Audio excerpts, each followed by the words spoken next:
Moviesucktastic is a podcast about bad movies and the people that love them. But it's more than just a podcast, it's also an online presence.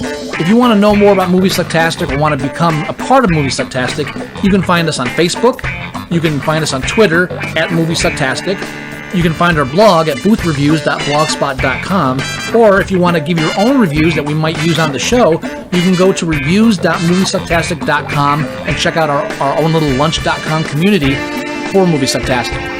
Check us out and become a part of the show, because the only thing more fun than a bad movie is sharing it.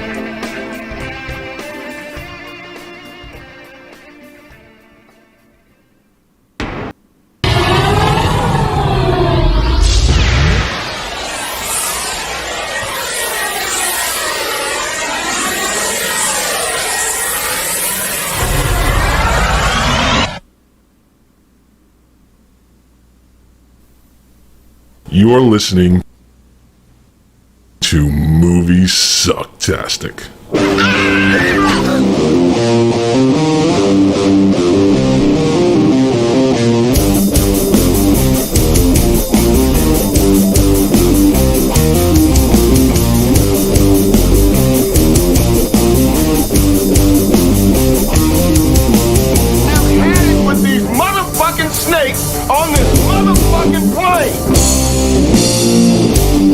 Now we got drinks? Oh, they free.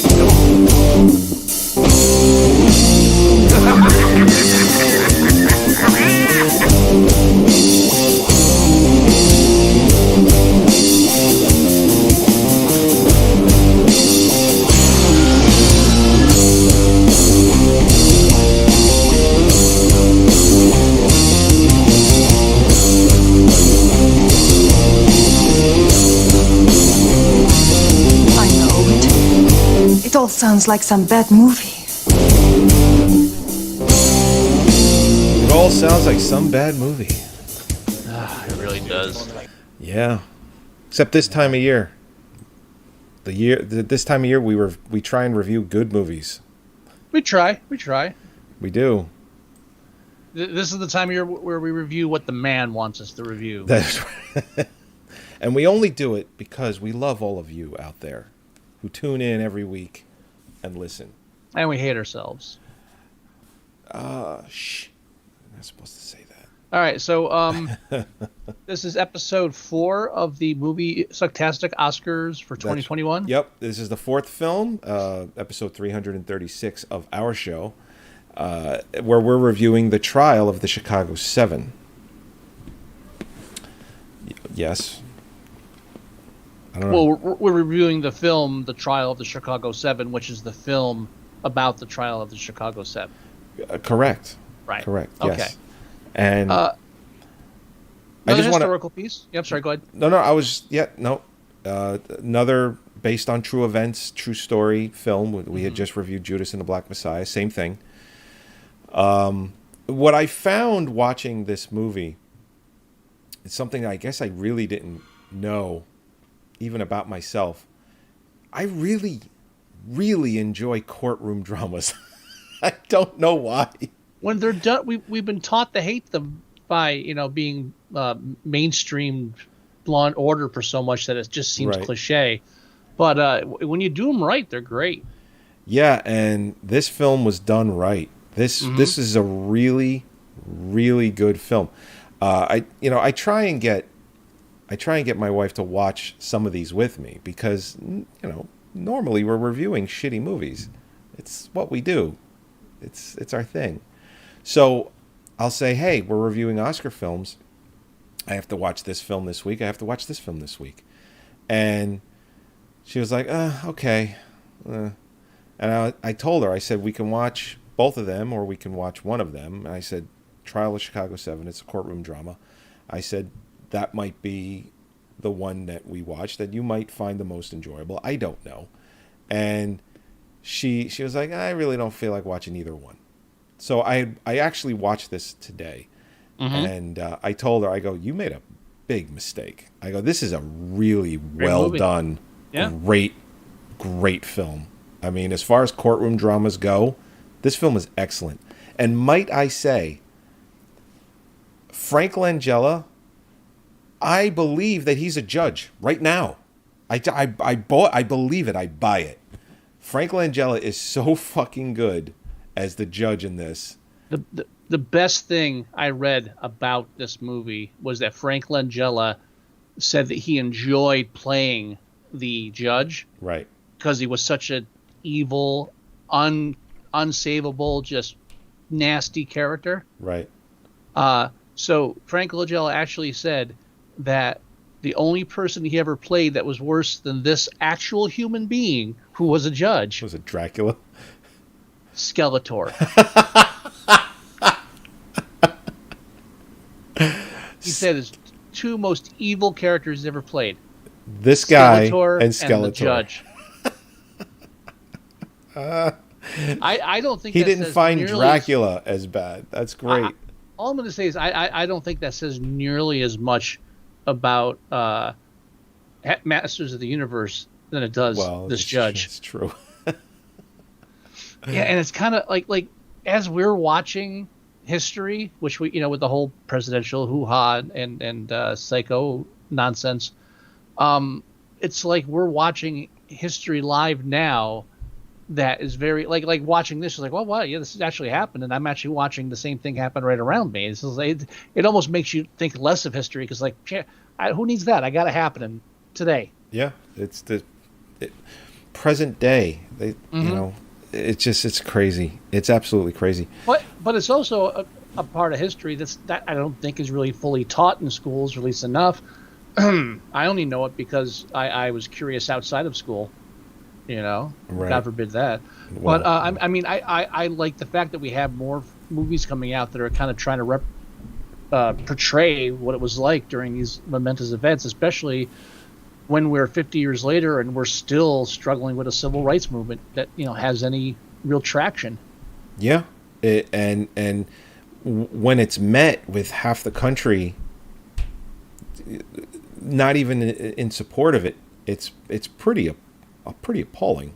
Yeah, it's very shocking to think that half of our country is so one-sided and the other half is so one. It's pretty. You wouldn't think 50, 60 years later I think it almost feels like we were less divided then. It's like that's how crazy now is, as far as should I get a vaccine or not? It's like, yes, you should. You absolutely should. I know I went there. I'm sorry. Yeah, I'm not even going. Yeah, they didn't. Can I also say something real quick? No. It has to do with the movie, so don't worry. Oh. Okay. When I went to get the slides to put the slideshow together, I couldn't help but notice how well, and even in Judas and the Black Messiah, which I forgot to mention then, but I'll mention it here, how well they cast this movie. Mm-hmm. How well they got the characters, the actors to look like the original people. They did a really good job with it. I was very, very surprised. Because, when you watch a movie and it's like, oh, this person, it's like, okay, it probably looks a little bit like that person. It doesn't really, sometimes it doesn't. But even if the person doesn't look exactly like the original person that is portrayed, they went through great lengths to try and make them look that way. Is this all a beauty contest to you, Joey? Is it all about looks to you? Well, no, it's not. Okay, just checking. I'm just saying, it's like, Joseph Gordon-Levitt. He really looks a lot like the attorney that he's playing, the real one. They all really kind of look like the person that they're portraying. They all really do. Kunstler wasn't bad, yeah. They all kind of look like them. They did. Sacha Baron Cohen playing Abby Hoffman. I mean, he looks. Oh, he was great. I mean, he's nominated for Best Actor for this too. Now, I have no complaints about how it historically was portrayed. This isn't a real documentary, so you change timing and stuff. Right. The one thing I do want to mention, because I feel like, and I know why they did it, they changed it for constraint of time.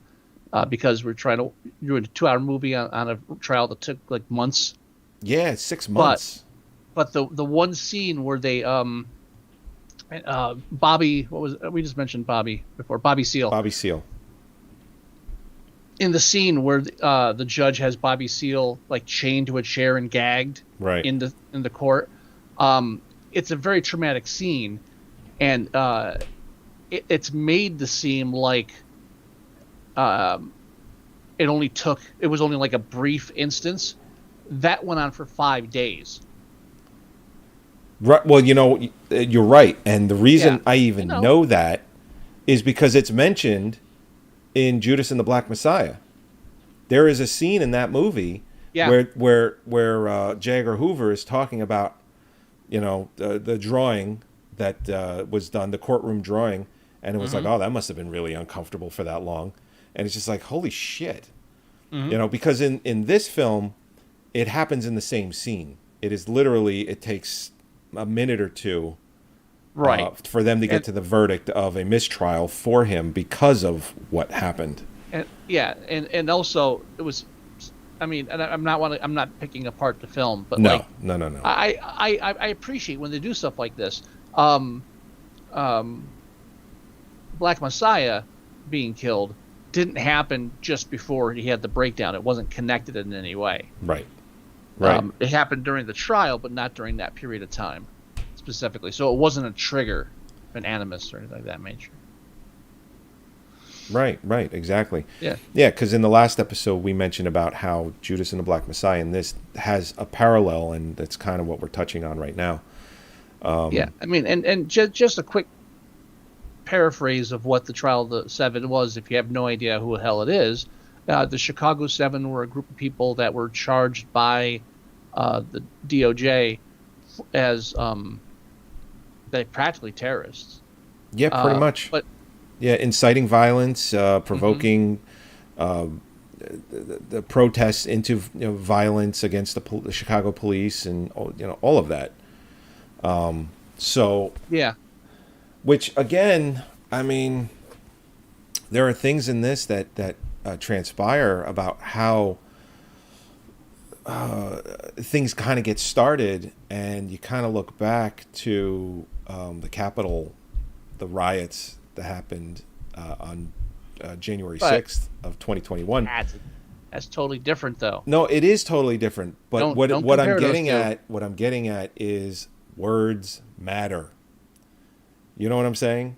But it doesn't work in this case. I mean, why doesn't it?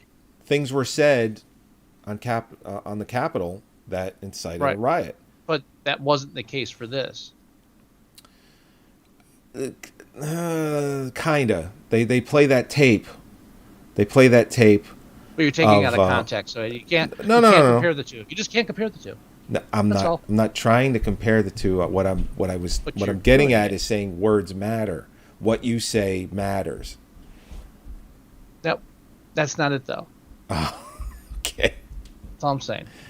That's fine. I'm not going to argue with you.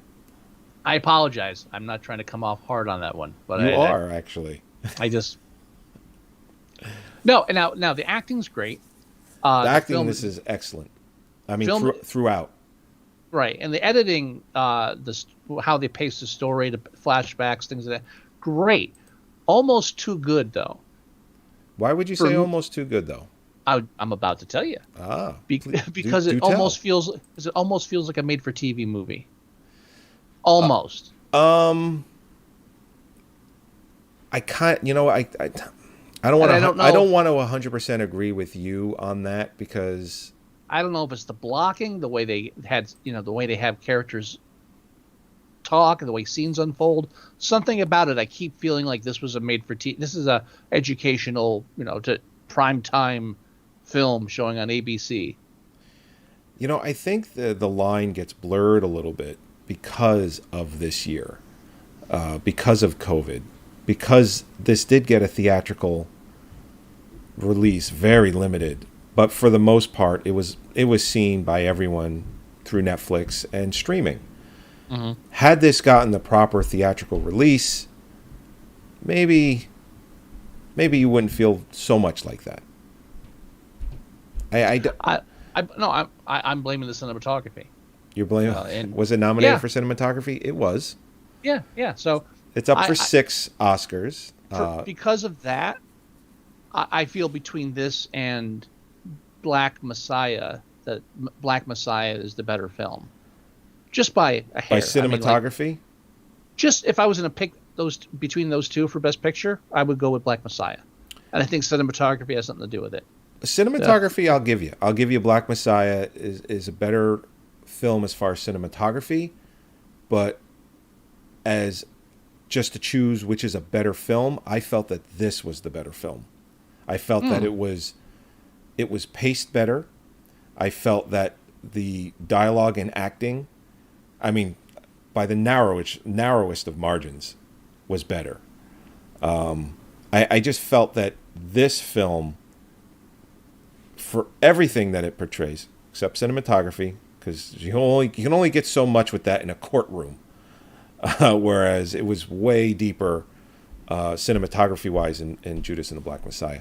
I enjoyed this film just slightly more. Just the vibe I get. I take this film a little less seriously. It's not as serious a film. Yeah, that is correct. And that's probably why I feel that way. Because Judas and the Black Messiah is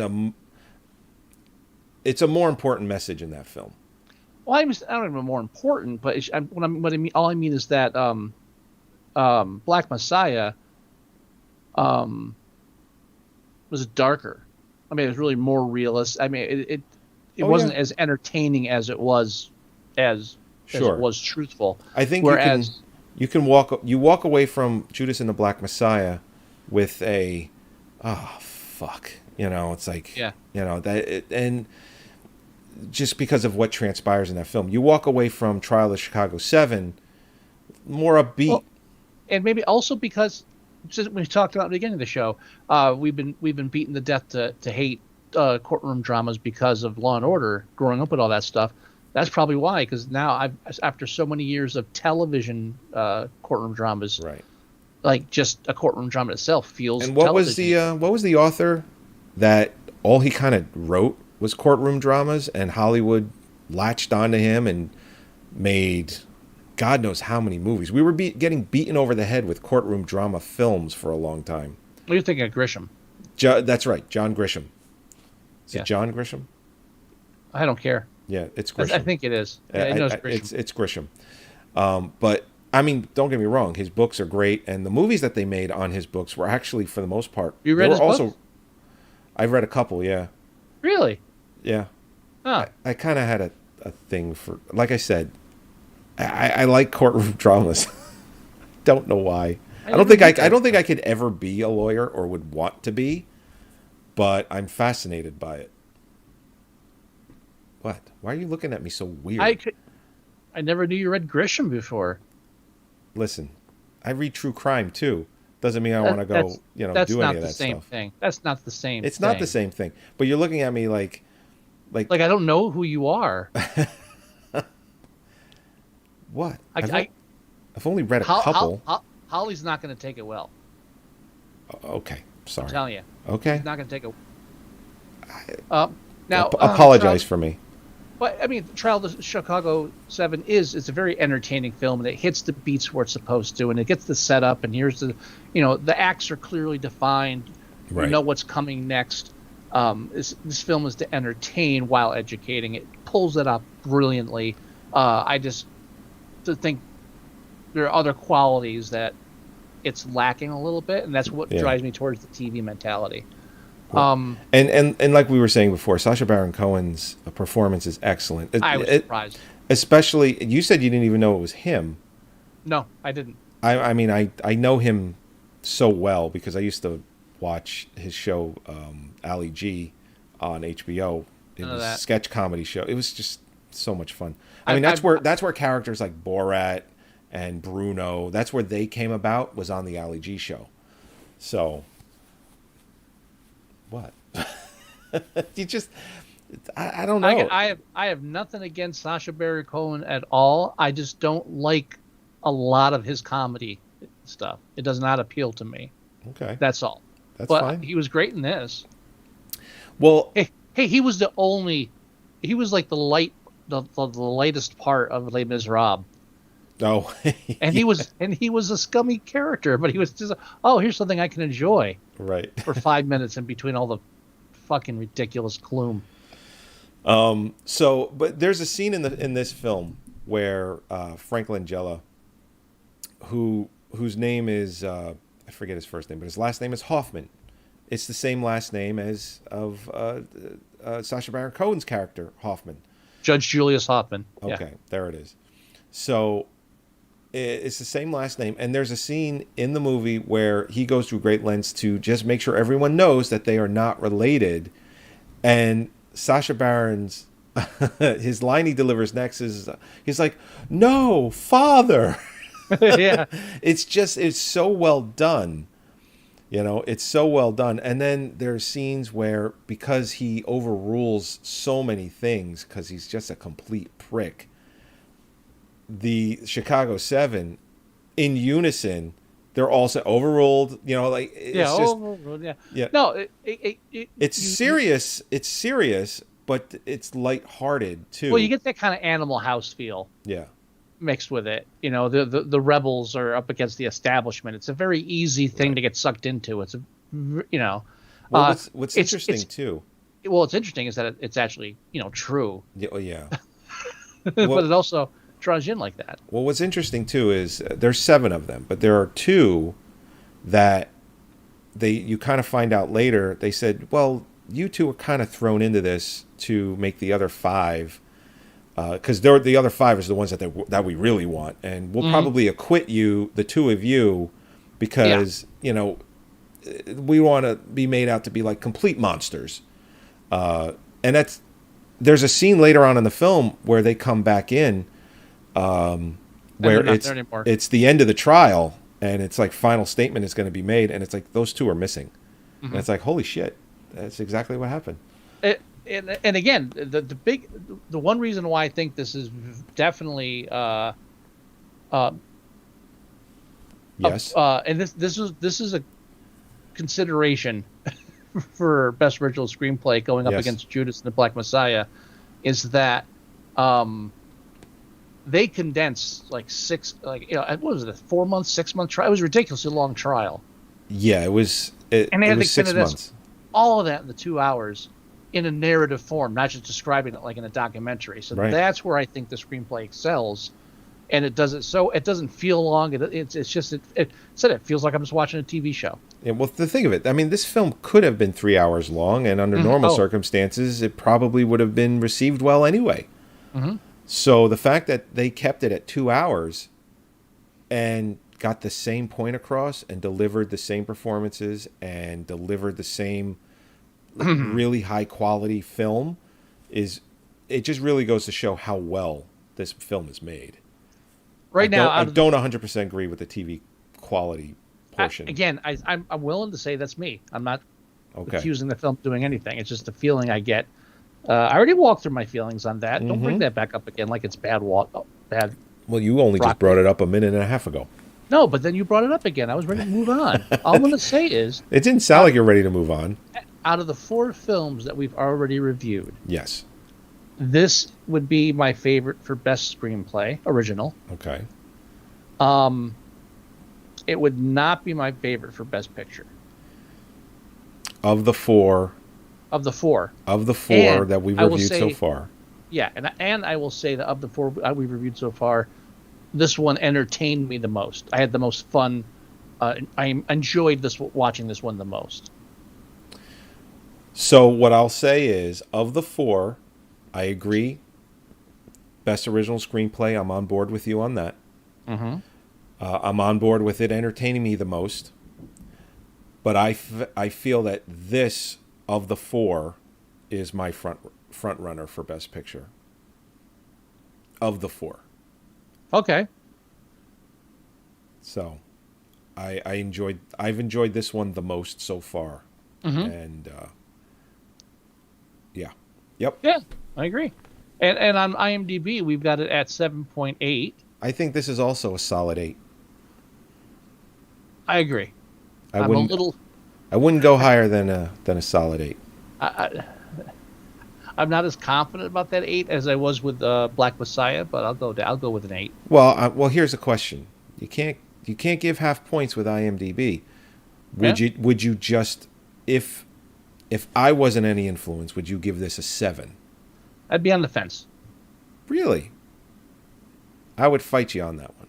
And deservedly so. I don't have it. I'm not passionately against the film. I just, even though I enjoyed it the most, I feel like it was the simpler of the films we've watched so far. At least as far as it's a very standard. From a writing standpoint, it's not. From a filming standpoint, it is. Okay. And that even sounds dumb, saying it out loud. So I might be off on this. Can I also say that Mark Rylance, who plays the lawyer, Kunstler, yeah, just sounds dirty. He's won an Oscar for the Bridge of Spies, right? Which I thought, in my opinion, was a mediocre performance. I mean, I like Mark Rylance. I think he's a very good actor. But as far as what to give him an Oscar for, I think just about everything else I've seen him in has been better than that performance. And of course, the Academy loves a line. And his line throughout that entire film, multiple times throughout that film, is, "Would it help?" It's like, is this really that intriguing? Oh, stop. Would it help? His performance in this is 10 times better than what he did in Bridge of Spies. Convince me differently. I mean, and he's not even nominated in this. You know, it's funny. I also, Eddie Redmayne. Oh, right. Who gets nominated for everything. I don't believe he's nominated for this either. The thing that I'm watching this is like, okay, I recognize that person, but I don't know who it is. And I look at it as, Eddie Redmayne. Says, I know that name, but I don't know why, because I don't recognize this guy. And he's probably the most famous you can be as an actor and have someone like me not know who you are. and it really just comes down to that most of the stuff he starred in is shit I don't care to watch. Now, ironically, he was in Les Mis. Yes. And once you tell me that, I mean, I wouldn't recognize him because he's wearing that cartoonish Civil War makeup they got on, or whatever it's called. Right.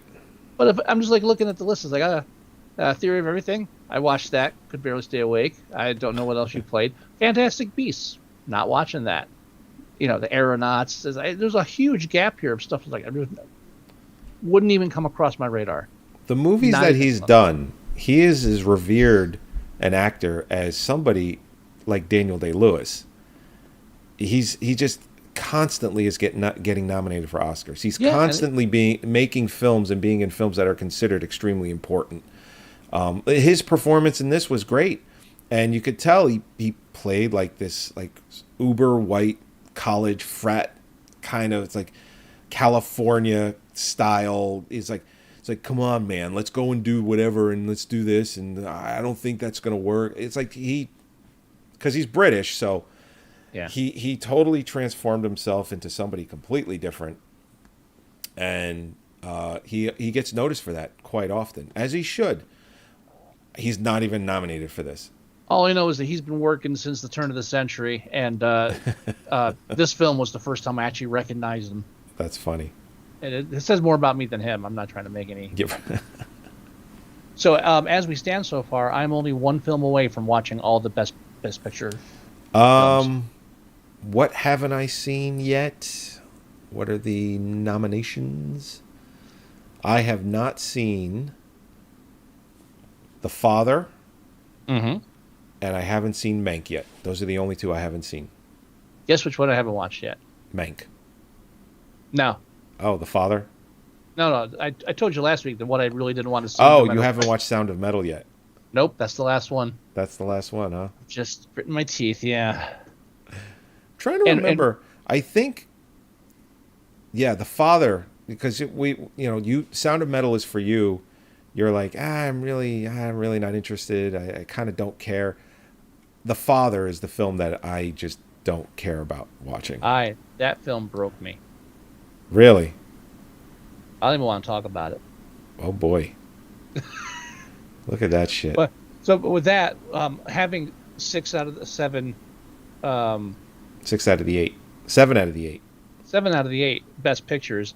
That means I'm only missing 1 best director, 1 original screenplay. And the best director, I'm assuming, is the film that's not nominated for best picture. Correct. That's that other round. Yeah. Best cinematography. I've seen everything except News of the World, which I don't plan on watching. I want to watch that. It looks fucking boring. No, listen. I think boring. you might be surprised. Oh, I think that's it for categories I might have closed out. Oh, best film editing. All I have left is Sound of Metal. I'm starting to fill up categories. There you go. Got to squeeze Ma Rainey's Black Bottom in there. Yeah, Chadwick Boseman. He, I don't know if he'll get an Oscar for Best Actor posthumously. It's only happened twice before. Heath Ledger for really supporting, and what's his face from Network. Oh yeah, those are the only 2 times it's happened, I believe. No, I think it happened 1 other time. I don't remember. I think it's happened. Do your research. Well, I remember that it's happened 3 times. That's good enough. All right, good enough for me. It's good enough. So what are we going to review next week? Do you want to talk about that off camera or? No, let's do it real quick right now. All right. we have left is we have The Father, Mank, Promising Young Woman, and Sound of Metal. So the pairings. Now I said Promising Young Woman and Sound of Metal would be paired, and The Father and Mank. Right. So I thought Sound of Metal and Mank, and The Father and Promising Young Woman. Right, because Sound of Metal and Mank are both about self-destructive artists. Yeah. I guess so. And I was saying The Father and Mank because both lead characters in that are falling apart in their own ways. And Promising Young Woman and Sound of Metal are, the way I described it was, she has an agenda. She is on a quote-unquote mission. He lost his hearing. He is hell-bent on trying to get it back. Or as I like to call it, the last 2 films that didn't match up. Yeah. Which is exactly what mine are too. That's what my Promising Young Woman and The Father is. Then they didn't match up. So what do you want to do? Either one of those 2. We have two. No, I know. So you know what?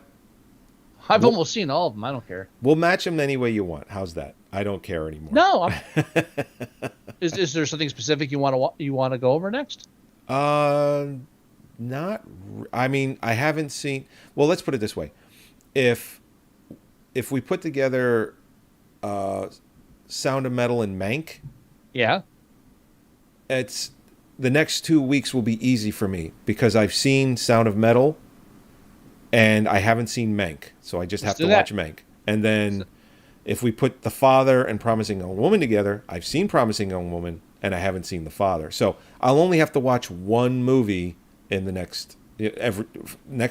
this week coming and the following week. So what 2 are we reviewing next? Let's do Mank and the Sound of Metal. Okay. All right. That way you watch your last film, you get it out of the way, and we'll review it. That way we can review Promising Young Woman and The Father last. Right. And probably I'll line up Promising Young Woman as the last film we review. And I don't think I have anything to update on the Razzie. I don't think I've watched any Razzie nominations since we've talked about them last. I don't think I don't think I have either. Oh, I know you haven't. I haven't. Although one of the 2 I have to watch next is on your Plex. Oh, really? Which one is that? Doolittle. Oh, yeah. Oh, by the way, somebody was watching the documentary, the everything is going to be fine. No, everything's under control or something like that. I forget exactly what it was called. It was the Trump documentary. Okay. Absolute Proof? No, not Absolute Proof. But one of those. It was one of those. Somebody was watching it and left it paused for a day and a half. Sounds like my parents. So I killed that. I'm like, I'm sorry. It's like my hard drives are too expensive to have something paused for a day and a half. It happens. Yeah, but I've been concentrating more on Oscars. I haven't caught up on my Razzies. But next episode, hopefully I'll have some Razzie updates on what I've seen. So next episode is The Sound of Metal and Mank. So yes, I could probably get Mare to watch Mank with me. Probably. I'm tired of watching this shit on my computer screen. I want to watch it on TV on my couch. And it's on Netflix. It is on Netflix. Yes, it is. So, all right, let's go ahead and end this. Right. We gave Trial of Chicago 7 and 8, which I feel is deserved. Yeah, me too. I wouldn't go higher than that. I don't know. Will we go higher than an 8 this year? Sometimes we don't. I don't think so. Sometimes we don't. No. So, all right. Moviesucktastic.com. You can listen to the show there. You can download the show there. You can go to iTunes. You can get the show there as well. You can go to facebook.com/Moviesucktastic. You can also go and do a search in your favorite search engine for Moviesucktastic, and we come up literally everywhere. There are so many places to get the show. You can leave us email, themovieguys at Moviesucktastic.com. You can leave us voicemail, 908-514-4470. If you want the Android app for your phone or tablet, you can go to moviessucktastic.com/mst.apk. And you can get that, throw that on there. The iTunes feed works perfectly on it. Some other things don't. We're working on the app too. Do you have any words of wisdom, Mr. Wilson? Overruled. Overruled. All right, everybody. We'll talk to you next week when we review Mank and The Sound of Metal. Or That's Sound actually of what Metal. The Sound of Metal is. Mank. Ching, ching, Mank. ching. Mank. All right, everybody. Talk to you next week. Bye-bye. Mank.